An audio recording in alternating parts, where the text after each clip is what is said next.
प्राचीन काल में लंका का राजकुमार मेघनाद अपनी वीरता और शक्ति के लिए प्रसिद्ध था। वह रावण का पुत्र था और उसे भगवान शिव का आशीर्वाद प्राप्त था। मेघनाद केवल एक योद्धा नहीं था, बल्कि एक ऐसा पुरुष था जो अपने परिवार और रिश्तों के प्रति बहुत समर्पित था। पहली मुलाकात। जो अपनी अद्वितीय वीरता और शक्ति के लिए प्रसिद्ध था, एक दिन अपनी सेना के साथ विजय यात्रा पर निकला। यह यात्रा केवल विजय प्राप्त करने तक सीमित नहीं थी, बल्कि इस दौरान वह प्रकृति की सुंदरता का आनंद लेने का भी अवसर ढूंढता था। वहीं दूसरी ओर नागराज शेषनाग की पुत्री सुलोचना अपने पिता के अद्भुत उपवन में फूल चुन रही थी। यह उपवन किसी स्वर्ग से कम नहीं था। चारों ओर रंग बिरंगे फूल खिले हुए थे। सरोवर में कमल की सुंदरता अद्वितीय थी और पक्षियों की मधुर चहचहाहट ने वातावरण को और भी सुरम्य बना दिया था। सुलोचना ने सफेद वस्त्र पहन रखे थे और उसकी चाल में ऐसी शालीनता थी जो किसी देवी की याद दिलाती थी। मेघनाद और उसकी सेना जब उस उपवन के पास पहुंचे तो उसने घोड़ों को कुछ देर आराम देने का निर्णय लिया। राजकुमार घोड़े से उतरा और उपवन के सौंदर्य को देखने के लिए वहां गया। जैसे ही उसने सुलोचना को देखा, उसकी निगाहें उस पर ठहर गईं। सुलोचना की आंखों में गहरी मासूमियत थी और उसकी मुस्कान में एक ऐसी सरलता थी जो राजकुमार के हृदय को छू गई। सुलोचना ने महसूस किया कि कोई उसे देख रहा है।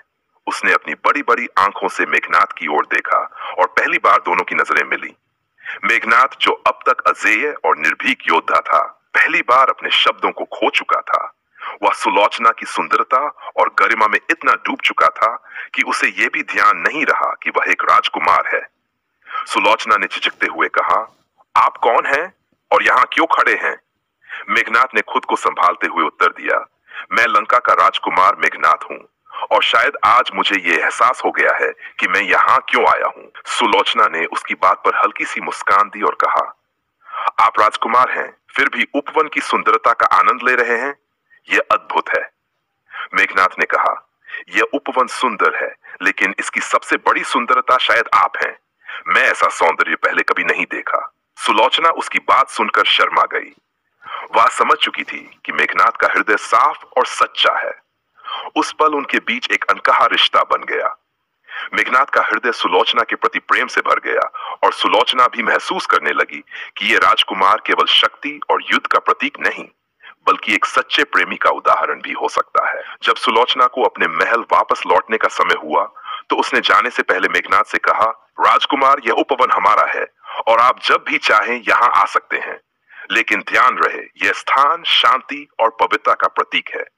मेघनाद ने सिर झुकाकर कहा, आपके ये शब्द मेरे लिए आशीर्वाद हैं। मैं जब भी यहाँ आऊंगा केवल आपकी उपस्थिति को महसूस करने के लिए आऊंगा। इस मुलाकात के बाद मेघनाद के हृदय में सुलोचना के प्रति प्रेम का बीज अंकुरित हो चुका था। वह हर समय उसकी मुस्कान और शब्दों को याद करता रहता।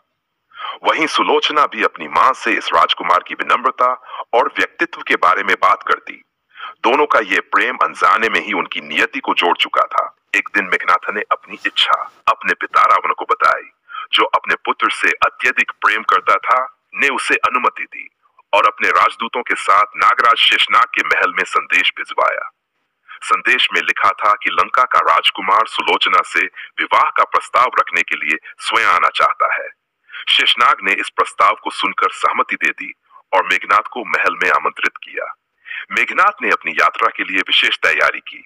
वह अपने साथ कीमती उपहार, गहने और सुलोचना के लिए विशेष तौर पर बनाए गए आभूषण लेकर गया। उसने यह भी सुनिश्चित किया कि उसका प्रस्ताव केवल राजसी शान नहीं, बल्कि उसके सच्चे प्रेम और सम्मान को भी व्यक्त करे।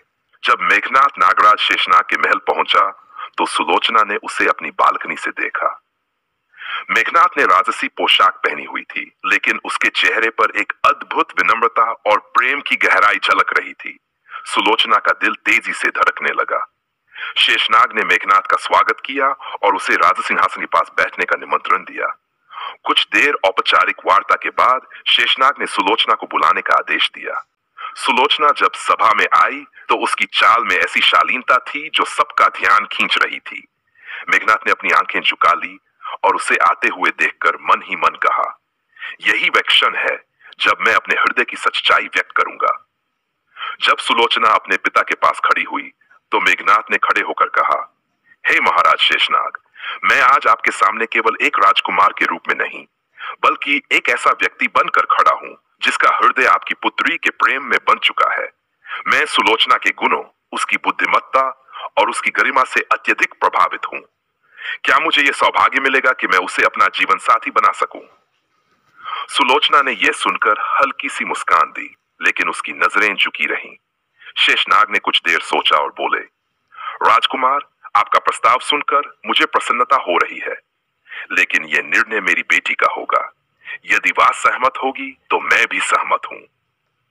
सुलोचना की स्वीकृति। सुलोचना ने कुछ देर चुप रहकर सोचा। उसके मन में मेघनाद की वीरता, उसकी विनम्रता और उसके प्रति उसका प्रेम याद आने लगा।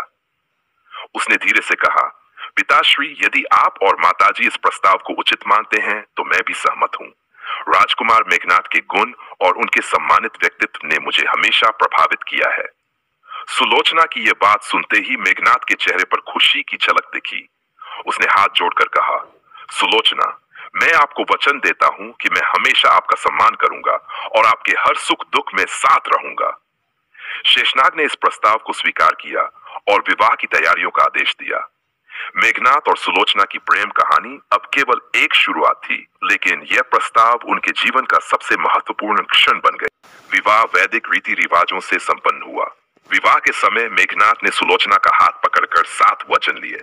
मैं तुम्हारा सम्मान करूंगा, तुम्हारे हर सुख दुख में साथ दूंगा, तुम्हारी इच्छाओं को हमेशा प्राथमिकता दूंगा, हमेशा सत्य और धर्म का पालन करूंगा, परिवार और राज्य के प्रति अपने कर्तव्यों का पालन करूंगा, तुम्हारे निर्णयों का आदर करूंगा, हमेशा तुम्हारे प्रेम और विश्वास का पात्र बनूंगा।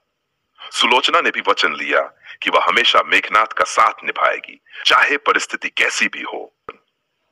विवाह के बाद सुलोचना ने लंका में प्रवेश किया। उसने अपने नए परिवार को अपना समझते हुए सभी रिश्तों को निभाने की प्रतिज्ञा की।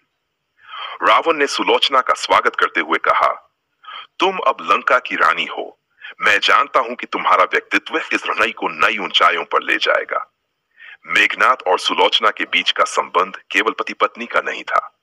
ये एक ऐसा बंधन था जो समर्पण, प्रेम और एक दूसरे की भावनाओं को समझने पर आधारित था। प्रेम की अमरता। राम रावण युद्ध की शुरुआत हो चुकी थी। भगवान श्री राम अपनी पत्नी सीता को रावण की कैद से मुक्त कराने के लिए लंका की ओर बढ़ रहे थे। लंका के सभी योद्धाओं और सेनानायकों को युद्ध में भाग लेने का आदेश दिया गया। मेघनाद, जो रावण का सबसे शक्तिशाली पुत्र और लंका का शौर्य था, ने इस युद्ध को अपनी प्रतिष्ठा का प्रश्न मान लिया। सुलोचना, जो मेघनाद के युद्ध कौशल से परिचित थी, को भीतर ही भीतर डर सताने लगा। वह जानती थी कि भगवान श्री राम और उनके भाई लक्ष्मण का सामना करना सरल नहीं होगा। युद्ध में जाने से पहले मेघनाद ने सुलोचना से अंतिम बार मुलाकात की। उस दिन का सूरज मानो उदास था और हवाओं में एक अजीब सी शांति थी। सुलोचना ने रोते हुए कहा, प्रिय, यह युद्ध केवल शौर्य दिखाने के लिए नहीं है। आप जिनसे लड़ने जा रहे हैं वे स्वयं धर्म के प्रतीक हैं। मैं आपसे विनती करती हूं, इस युद्ध में न जाएं। यह केवल विनाश लेकर आएगा। मेघनाद ने सुलोचना के आंसू पोंछते हुए कहा, प्रिय, मैं तुम्हारे प्रेम और चिंता को समझता हूं, लेकिन मेरा धर्म है कि मैं अपने पिता और अपने राज्य की रक्षा करूं। यदि मैं युद्ध में नहीं गया तो ये मेरी प्रतिष्ठा और कर्तव्य दोनों का अपमान होगा। मुझे आशीर्वाद दो कि मैं अपनी मातृभूमि के लिए वीरगति प्राप्त करूं। सुलोचना ने उसे अपने मस्तक पर तिलक लगाया और भारी मन से कहा, यदि ये तुम्हारा धर्म है तो मेरी प्रार्थना हमेशा तुम्हारे साथ रहेगी, लेकिन याद रखना, तुम्हारा हर कदम केवल धर्म के लिए हो। युद्ध के मैदान में मेघनाद ने अपनी वीरता का अद्भुत प्रदर्शन किया। वह युद्ध में अदृश्य होकर लड़ने की कला में निपुण था और अपने दिव्यास्त्रों के कारण अजेय प्रतीत हो रहा था।